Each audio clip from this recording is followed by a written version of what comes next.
Metro दिनांक TV news. आइए देखते हैं आज की खास खबर। मुंब्रा में सीएए के खिलाफ एसडीपीआई का विरोध, पुलिस ने धारा 149 के तहत की कार्रवाई। जैसा कि आप सब जानते हैं कि भारत देश में नागरिकता संशोधन कानून को देश भर में लागू किए जाने से केंद्र सरकार के इस फैसले का अलग अलग जगह विरोध देखने को मिल रहा है। वहीं आज दोपहर 2 बजे मुंब्रा की सड़कों पर एसडीपीआई पार्टी ने एक प्रोटेस्ट किया, जिसमें एसडीपीओ के नेता सरफराज ने मीडिया से बातचीत करते हुए केंद्र सरकार पर राजनीति करने का आरोप लगाया है। इस प्रोटेस्ट के बाद मुंब्रा पुलिस ने एसडीपीआई कार्यकर्ता को हिरासत में लेते हुए बिना परमिशन के प्रोटेस्ट करने पर धारा 149 के तहत मामला दर्ज कर गिरफ्तार किया है। आइए हम देखते हैं मेट्रो दिनांक टीवी न्यूज पर सीए के विरोध करने वाले लोगों ने क्या कुछ कहा। शुरू करो। और क्या सबसे पहले अपना नाम बता दीजिए। जी, मैं Sarfaraz Sheikh, general secretary SDPI Kalwa Mumbra. पहले बात में आप लोग जो है यहाँ पे प्रोटेस्ट करने के लिए इकट्ठा हुए हैं, वजह क्या है? वजह ये जो देश में काला कानून वापस लाया जा रहा है, जो सीएए एक्ट जो 2019 में लाया गया था, लेकिन कुछ वजह से वो नहीं पूरा फ्रेम किया गया, लेकिन ये वापस से जो थोड़े दिन पहले रेजोल्यूशन पास किया गया और ये काला कानून के तहत जो बाहर से बांग्लादेश और अफगानिस्तान पाकिस्तान से जो आएगा, जिनके पास नागरिकता नहीं है, हम उनको नागरिकता देंगे, सिर्फ मुसलमान को छोड़ के।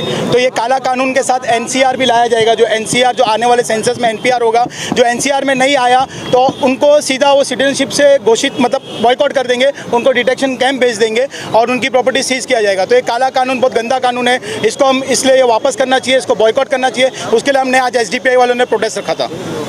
केंद्रीय गृह मंत्री का कहना है, अमित शाह का, कि एनसीआर से और सीएए का कोई लेना देना नहीं है, कोई संबंध नहीं है। इसको लेकर जो माहौल बनाया जा रहा है वो गलत बनाया जा रहा है। आज फिर से उन्होंने ये बयान दिया, लेकिन वो बयान देते न्यूज़ पे कुछ और, लेकिन बाद में व्हाट्सएप पे उनका ही खुद का वीडियो आता है, जो मेरे पास भी अभी भी सेव है, जो 3-4 दिन पहले का वीडियो है। उन्होंने साफ कहा है कि सीएए आने के बाद मैं तुरंत एनआरसी लाऊंगा, एनपीआर लाऊंगा।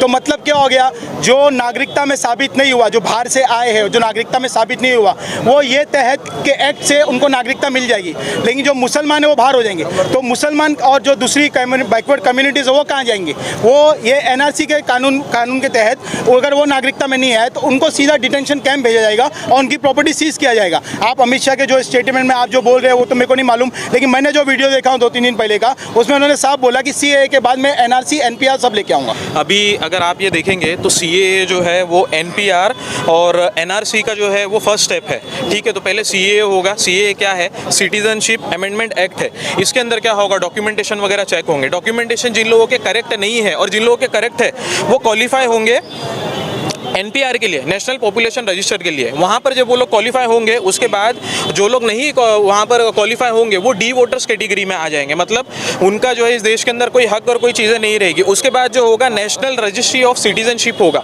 उसके बाद हमारे देश का जो है वो पॉपुलेशन सेंसस होगा। अब जो लोग इसके अंदर क्वालिफाई नहीं होंगे, अभी आसाम की एक रिपोर्ट है, उसके अंदर 3 करोड़ से ज़्यादा की आबादी है, उसके अंदर 19 लाख लोगों ने अपनी नागरिकता गंवाई। ये लोगों को देश के अंदर जेलों में भी नहीं रख सकते, क्योंकि अगर आप हमारे जेल में रखने की कैपेसिटी अगर आप देखेंगे तो 4.5 लाख की है, वो भी इंटू 4 टाइम से ज़्यादा भरी हुई है। इतने सारे लोग हैं, तो इन लोगों को रखने के लिए एक डिटेंशन कैंप बनाया गया है। उस डिटेंशन कैंप के अंदर ये लोग रखेंगे। और इसी के साथ साथ सिर्फ खतरे में जो नागरिकता है वो मुसलमानों की ही नहीं है।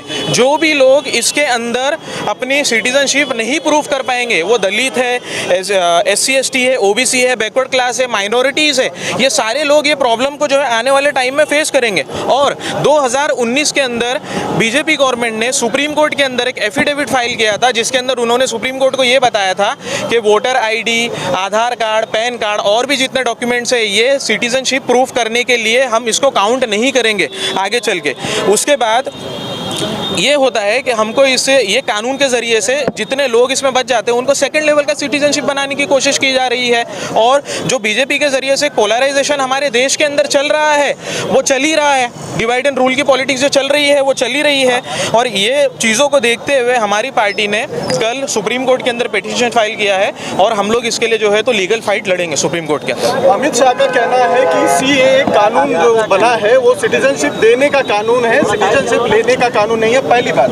दूसरी बात ये है कि इसमें किसी को अपनी नागरिकता प्रूव करनी नहीं है। जो ऑलरेडी इंडिया के रेसिडेंट हैं, ये उनके लिए है जो शरणार्थी बनकर आपके देश में आए हुए हैं, आपसे शरण मांग रहे हैं। तो देखिए, जब ये अगर ये उनके लिए कानून बना हुआ गया तो हमने देश के अंदर डिटेंशन कैंप क्यों बनाए गए? जो लोग बाहर से आए उनको बाहर भेज देना चाहिए। दूसरी चीज़ ये है, जब ये कानून बाहर वालों के लिए बनाया गया है तो क्या हमारे देश का जो सिस्टम है वो इतना कमज़ोर है कि बाहर के देश के लोग आकर हमारे देश के अंदर Aadhaar card, pan card, ration card जैसी सुविधाओं का जो है आनंद ले रहे हैं और हमारे देश के अंदर रह रहे हैं? तो ये गवर्नमेंट का कंप्लीटली फेलियर है इसके अंदर। और अगर ये उन्होंने ये बताया कि ये नागरिकता देने का कानून है, तो जब प्रधानमंत्री नरेंद्र मोदी जी ने 12 तारीख को जब ये नोटिफिकेशन जाहिर किया तो उसके अंदर मुसलमानों का नाम क्यों नहीं लिखा? उन्होंने ये बात क्यों उसके अंदर लिखी कि हमारे देश के अंदर जो नागरिकता मिलेगी वो XYZ कम्युनिटीज़ को और कास्ट को मिलेगी, तो मुसलमानों का नाम क्यों नहीं उसके अंदर मेंशन किया गया? हमारा सवाल ये है उनसे। कानून है वो 3 देशों के ऊपर आधारित है, बांग्लादेश, पाकिस्तान और अफगानिस्तान। उनमें से जो माइनॉरिटीज़ हैं, क्योंकि वो तीनों इस्लामिक स्टेट है, तो वहाँ पे माइनॉरिटीज़ कौन होंगे ये आपको पता है। उनको सिटीजनशिप देने की बात कही गई है, जो आपके ऑलरेडी देश में आ चुके हैं। ये आज नहीं आए हुए हैं, लगभग 6 साल पहले आके आपके यहाँ बसे हुए हैं। इसीलिए 2014 की मियाद बताई जा रही है। 31 दिसंबर 2014 से पहले जो आके बसे हुए हैं यहाँ पर देश में आपके रह रहे हैं, उनको सिटीजनशिप दिया जाएगा। क्या सिटीजनशिप क्यों दिया जाएगा? जब वो लोग आ चुके हैं, उन लोग यहाँ पे वोट्स भी कर रहे हैं, उनके आधार कार्ड भी है, उनके राशन कार्ड भी है, उनके नहीं उनके अधिकार क्यों नहीं? तो वोट्स, वोटिंग आईडी सब वगैरह तो बना है ना सर। लेकिन आप जो बोल रहे हैं हम सिटीजनशिप देंगे, जैसे यहाँ से हिंदुस्तान से लोग जाते हैं माइग्रेट होकर दूसरी कंट्री में, तो यहाँ पे भी वो कानून है, वहाँ से माइग्रेट होकर लोग यहाँ पे आ जाए। और यहाँ पे अगर आ गए तो उनका आधार कार्ड भी बन चुका है, उनका पैन कार्ड भी बन चुका है, उनका सब कुछ बन चुका है, भारत सरकार का नाम है उसमें। तो आप क्या नागरिकता आप साबित करना चाहते हैं? ये खाली बस पॉलिटिक्स को खींचने के लिए, पॉलिटिक्स चलाने के लिए उनको ये एक मुद्दा बचा हुआ है। बाकी ये सब चीज़ से फेल हो चुके हैं। पुलवामा से लेके राफेल से लेके सब चीज़ में फेल हो चुके हैं। इनके पास अब कुछ मुद्दा नहीं है, इनके पास सिर्फ हिंदू मुस्लिम के अलावा और कुछ मुद्दा नहीं है। लेकिन हमारी पब्लिक को, हमारी भोली भाला जनता को ये समझना चाहिए कि ये क्या चाल चल रहे हैं। आज पब्लिक अगर इसके बहकावे में नहीं आएगी तो ये देश बहकेगा नहीं। एकदम 100 की सीधी बात। कुछ लोग गद्दी पर पकड़ लिए हैं, वो गद्दी पे बैठने के वजह से हिंदू मुस्लिम और आम जनता भी बकलाई गई हुई है, पागल हो चुकी है, जो उनके बहकावे में आके कदम उठा रही है। तो हमको सोचना चाहिए, हमको रोजगार की ज़रूरत है, हमको महंगाई से लड़ने की ज़रूरत है। हमारे पास अनाज नहीं है, हमारे पास खाने पीने को नहीं है, हमारे पास अच्छी एजुकेशन नहीं है, हमारे पास अच्छी यूनिवर्सिटी नहीं है, हमारे पास ये सब मुद्दा नहीं है। ये सब पे हम काम करेंगे तो ज़्यादा अच्छा है।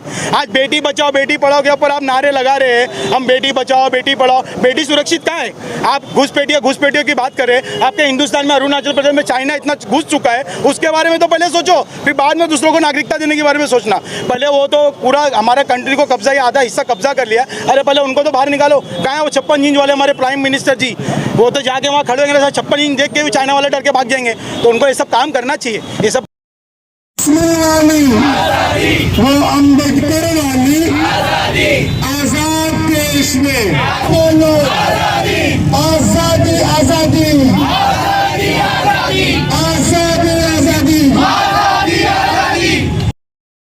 उनको बता दो, रमजान के महीने में रोजा रख के भी हम प्रोटेस्ट कर रहे हैं, काला कानून के खिलाफ हमेशा आएंगे।